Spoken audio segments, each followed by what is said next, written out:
صباح الخير على احلى متابعين في الدنيا، صباح الحلويات. هنعمل ايه النهارده؟ هنعمل مقدوسه. شايفين الجمال؟ حاجه كده تتحدث عن نفسها.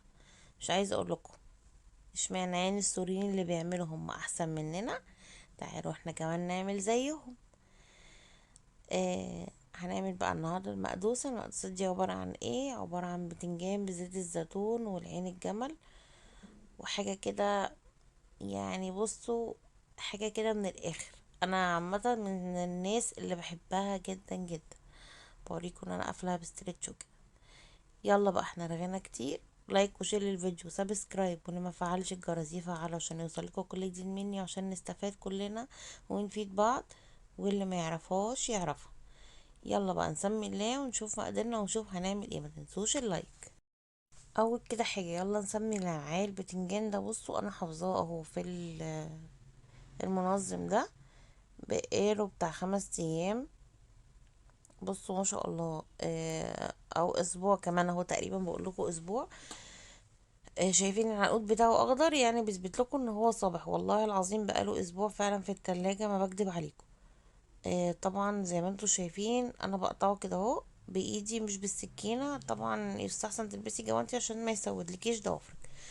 بلاش تقطعيه، او ما ينفعش اصلا تقطعيه. المقدوسه بالذات كمان ما ينفعش تقطعي البتنجانيه خالص. انا جايبه السكينه، مش جايبه اقطعها، لا انا بعملها كده عشان ضوافري وجعتني. فبوريكم ان انتي ممكن تعملي كده برضو. بس عايزه اقول لكم برضو ان مفيش فايده، جبت السكينه وبعمل بايدي برضو مفيش فايده. بقيت اغير كده شويه كده على الايد دي والايد دي، عشان طبعا ما شاء الله هما كانوا كميه، فوجعوا لي ايدي الحمد لله يعني.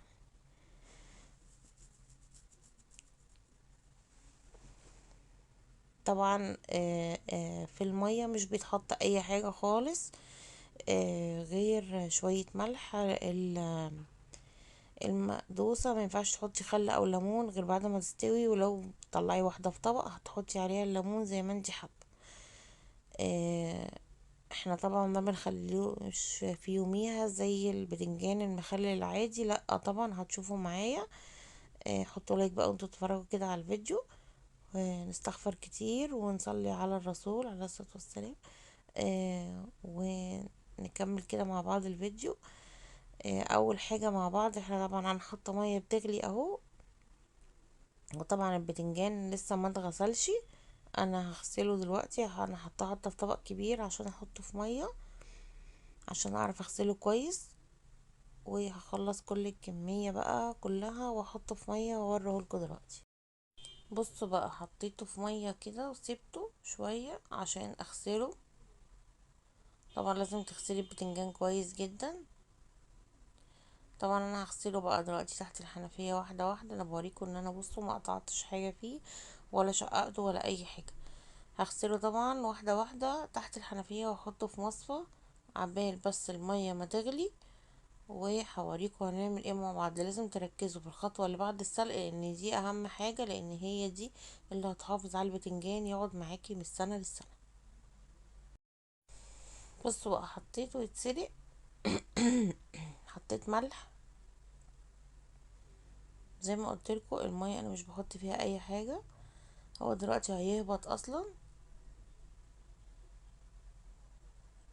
الحلة كانت مليانة بس هغطيه، ودلوقتي يهبط. وغطيت عليه شوية. خلاص بقى البتنجان اتسلق اهو. طبعا انا هطلعه في مصفى. السوا بتاعه ما يبقاش جامد، لازم تسيبيه يعني تحسي ان البتنجانية ماسكة نفسها. اوعي طبعا تغلطي وتحطي عليه مية ساقعة ولا تبرديه ولا اي حاجة خالص. زي ما قلتلكوا ده ليه معاملة خاصة غير البتنجان العادي اللي انتي بتخليه تحطيه في التلاجة، لا ده حاجة وده حاجة. انا دلوقتي هطلعه في مصفى.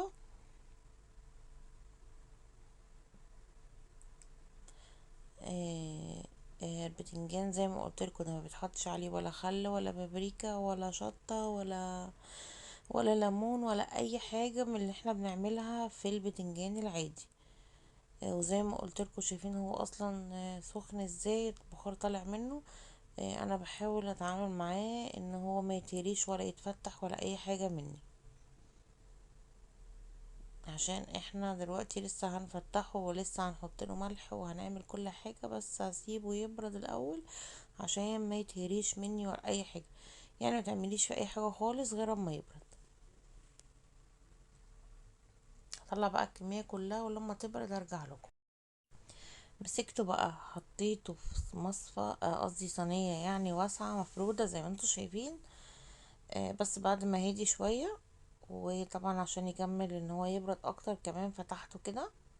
شايفين ما شاء الله البتنجانية من جوه بيضة زي الفل. اي بتنجانية هتلاقيها مسودة او مبزرة او اي حاجة ارميها طبعا. بص اهو انا حطيته على صينيتين يبرد. وبقيت الكمية كمان اهي انا بوريكم يعني. لما شقق دول كده هحطهم على جنب على بعضيهم واكمل التانيين كمان. انا بشققهم ليه كده عشان انا لسه هحط لهم ملح كمان. البتنجان ما شاء الله كان حلو، شايفين لونه اصلا قلب بنفسجي من غير ما احط له اي حاجه خالص. خلاص بقى فتحته كله. باخد واحده واحده بحط لها ملح، لازم تحط لها في واحده واحده تاكدي ان انتي حطيتي فيها ملح. بس طبعا ولا تحطي ملح كتير ولا تحطي ملح قليل، يعني معدل ايه مثلا. كل بتنجانية مثلا هتحط لها بطرف المعلقة كده لو هتعملي، او بايدك يعني ترشرشي بايدك زي ما انت يعني، ما تكتريش مش نص معلقة مثلا لا، يعني يا دوبك حبة كده بصباعك الاتنين كده ترشي عليها، تحسي ان البتنجانية ترشت عليها ملح كويس. ليه الملح طيب مهم كمان؟ علشان يساعد ان المية بتاعت البتنجان خلاص بقى زي ما انتوا شايفين كله اهو انا حطيته في بعض كده عشان اعرف اللي ملحته من اللي مش ملحتوش. هنحطه تاني في المصفى. انتي مجنونة ولا ايه؟ تحطيه في المصفى تاني؟ معلش معلش سامحوني.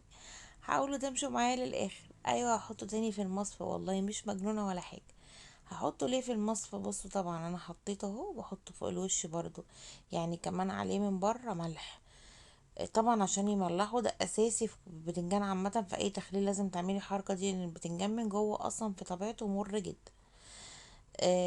وعشان السبب الأساسي إن المقدوسة استحالة تتعمل غير لازم البتنجان يكون ناشف تماما من المية. طب هنشفه ازاي هو مسلوق؟ يبقى لازم هتسيبيه ليلة كاملة محطوط كده في المصفى، وهتحطي عليه حاجة تقيلة علشان يضغط عليه أكنك بتعصريه وتصفي ميته تماما. زي ما تكوني بتعملي بسطرمة وبتحطي ملح في اللحمة وتسيبيها بره تضغطي عليها عشان تنزل المية اللي فيها كلها والدم. فدي نفس الحركة بالظبط. بصوا انا برضو حطيت فوق الوش ملح. حطيت بقى المية شايفين اللي انا كنت سالقة فيها، حطيتها كده فوقيها وهسيبها هضغط. يعني دي مية وحطها جوه ملح قصدي الحلة وعليها المية عشان. جينا بقى خلاص تاني يوم شايفين البتنجان ناشف تماما، بصوا اكنه متجبس، تحسوا بصوا ان هو يا عيني جاله حاجة غريبة كده. مش مية خالص خالص خالص. بصوا بتنجانية ما فيهاش اي سوائل. معايا بقى فلفل رومي اللي هو الاحمر يعني، ومعايا فلفل حراق، ومعايا توم، ومعايا عين جمل. طبعا المقادير اهي. آه طبعا انتوا حسب بقى البتنجان اللي هتعملوه، بس هو عامة يعني. لو ما عندكيش كمان مقدرة انك تعمليه معاه زيت زيتون وملح، ممكن تحطي فول سوداني او ما تعمليش خالص بمكسرات، بس هو اصل الاكلة دي كده. هاخد بقى التوم وافرمه كده اهو، ارش عليه شوية ملح وهفرم التوم الاول وبعدين نرجع نفرم الفلفل. عايز تفرمي والفلفل اهو كمان هفرمه، وانتوا واخدين بالكم ان انا شايلة البذر منه. اذا كان الفلفل الطويل او الرومي، شايله منه كل حاجه وخليه بس الكفر اللي بره. التوم اهو اتفرم كمان. فرمت بقى الفلفل وفرمت التوم اهم. هحطهم هنا بقى.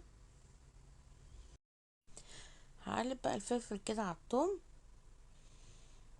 انا لسه ما حطيتش اي حاجه عليهم، العين الجمل لسه هديله ضربه.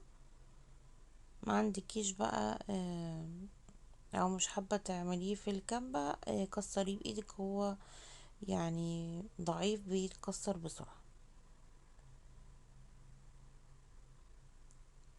طبعا انا حاطه ملح وانا بفرم الفلفل والثوم. خلاص بقى هفرم كمان العين الجمل دي، اخر حاجه معايا هديله ضربه بس بسيطه.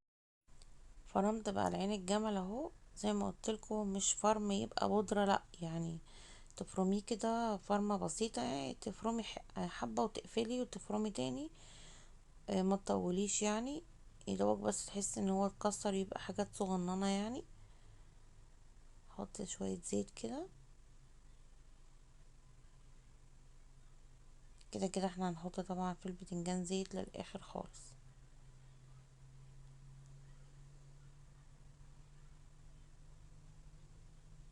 يعني حطينا الثوم والفلفل والعين الجمل وشوية زيت زيتون وملح، مش اكتر من كده. عايزة تحطي شطة حطي براحتك. خلاص بقى احنا عملنا الخلطة زي ما انتوا شفتوا، عملنا البتنجان. آه هنحشيه بقى دلوقتي. طبعا انتي حابة تخليه في اي حاجة خليه زي ما انتي حابة، عندك بلاستيك او ازاز، بس يستحسن يكون ازاز.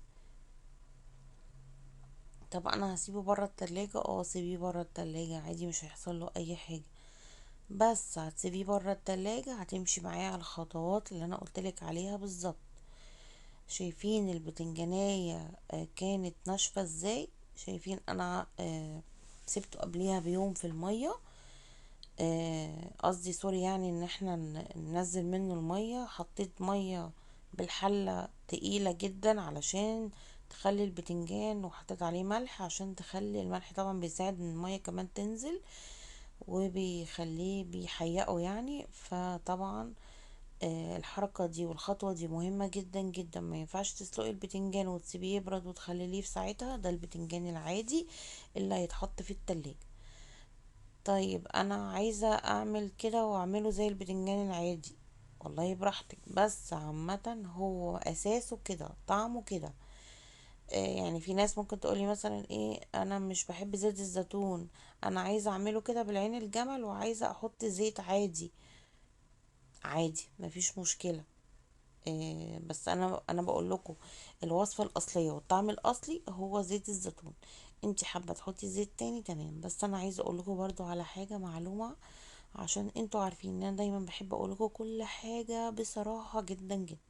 زي كده ما عملت البلوبيف وفشل مني، وانا قلت لكم ما رضيتش اطلع اقول الفيديو واقول له خلاص ده طلع حلو وشكله حلو وخلاص واضحك عليكم. لا، مش عايزه حد يكلف، حرام.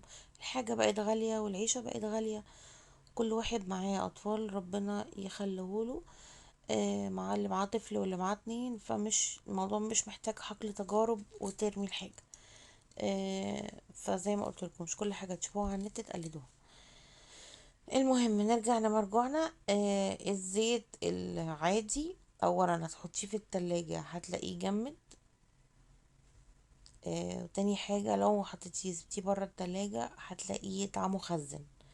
فعشان كده بقول لكم زيت الزيتون اصلا الاصلي كمان، ولا ريحته بتبقى ولا طعمه مخزن، وتاني حاجة ما بيجمدش في التلاجة. لو انت بقى يعني ما عندكش مقدرة ونفسك تعمليه وكده وعايزة تعملي الزيت العادي، يبقى خلاص ما تعمليش كمية، تعملي مثلا كيلو بس على قدك، وان انت هتاكليه على طول وخلاص بالزيت العادي ده وخلاص. انا ما بحبش برضه اصعب عليكم الامور، وما بحبش اعقد الدنيا عشان اللي معهوش امكانيات. ربنا يوسع على الناس كلها ويرزقنا كلنا يا رب. فانا يعني نفسك في الحاجه ما احبش اقولك لا او كده، لا يعني حابه تجربي تمام. حابه اصلا انت يعني الفكره عجباكي بس انت مش عايزه تعملي كميه كبيره، ممكن تعملي كيلو او نص كيلو. بس اهم حاجه تغطسيه في زيت الزيتون كويس جدا علشان يطلع معاكي حلو. انا طبعا زي ما انتوا شايفين بحشيه كتير علشان خاطر ده هيقعد معايا فتره كبيره، ولازم البتنجان يبقى متخلل كويس وكده. هي يعني انا مش عاملاه برضو كتير زي ما انتوا شايفين في الكاميرا، لا انا حاطه حبه صغيرين، بس هو ايه، عشان الفلفل الاحمر، فانتوا حاسين ان انا فرد يعني، وانا فردة حاسه ان الكميه كتيره. بس بضغط كمان على البتنجانيه عشان تتحيق من جوه بالثوم والفلفل كده زي ما انتوا شايفين. طبعا لو يعني ترصيه يكون احسن، طبعا هيريحك كمان في البرطمان. طبعا عايزه اقول لكم برضو على حاجه. ان الزيت الزيتون ده مش بيترمي. ممكن تخليه فيه تاني، ممكن تحطيه على فول، ممكن تحطيه على جبنة قريش، ممكن تحطيه على دقة اللي هي بالزعتر. الحاجات دي كلها بتنفع. اصلا الزيت هيبقى طعمه توم قوي، فهيبقى محيق يعني، فهيبقى طعمه حلو. يعني ما ترميهوش، استخدميه تاني. وطبعا علشان ما تاخديش كمية في البرطمان، فانتي تحطي طبعا البتنجان الاول وبعدين تحطي الزيت. بس يستحسن يعني اما تبني نص البرطمان كده تحطي شوية زيت تاني برضو، علشان تحسي ان الزيت واصل للبتنجان من تحت ومن النص ومن فوق. خلاص احنا كمان مش هنكتفي، يعني مش هنحط ملح تاني. احنا حطينا ملح في السليق، وحطينا ملح لما طلع فتحناه وحطينا عليه من فوق الوش، ورجعنا حطينا في الخلطة ملح، فكفاية قوي كده، ما تحطيش ملح تاني.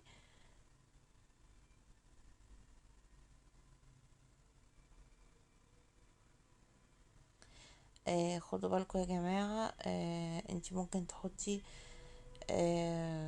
لو في الصيف، لو يعني في الشتاء حطيه في ضرفة المطبخ، ما تخافيش منه. بس عامة خدي بالك ما تحطوش عامة صيف او شتاء في ضرفة المطبخ وتكون قريبة من البوتاجاز، يعني خليها في الناحية التانية اللي بعيدة عن الحرارة.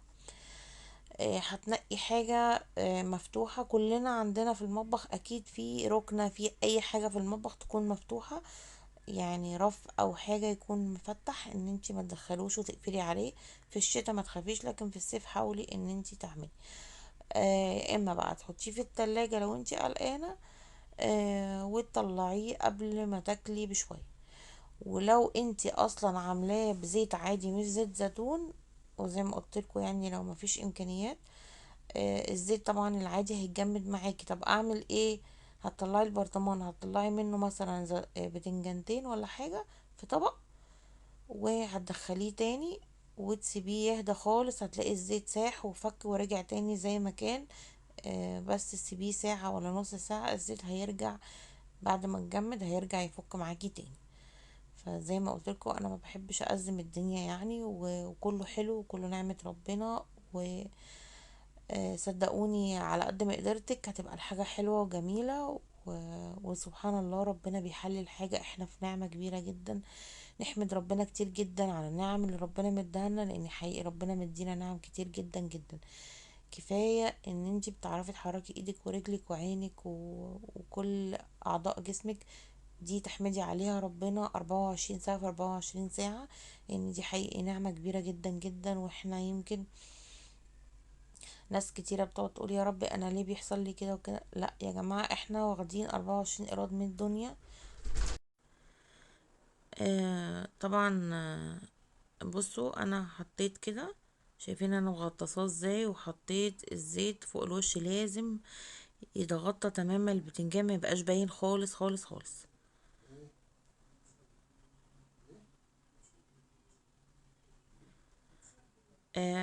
انا بقى هعمل بقية البرطمانات. انا بس هقفله كده اهو طبعا، وهعمله كمان بستريتش اهو. هوريكم الاستريتش وهقفله عشان نتأكد ان مفيش اي هوا طبعا طايله، لان الهوا ده طبعا ممكن يعمل له اي عفن او حاجة. هكمل ده بقية البرطمانات واوريكم في الاخر خالص انا عملته ازاي. بوريكم ان انا رصيته شكله امور يعني. هعمل بقى التاني. خلاص عملت كل البرطمانات، وطبعا حاولت اعمل كله في ازاز. بصوا انا رصه ده، بصوا باين قوي الرصه بتاعته، علشان هو البرطمان الازاز الكبير عندي، فعرفت ارص كويس فيه. التاني بقى مش باين قوي زي الازاز.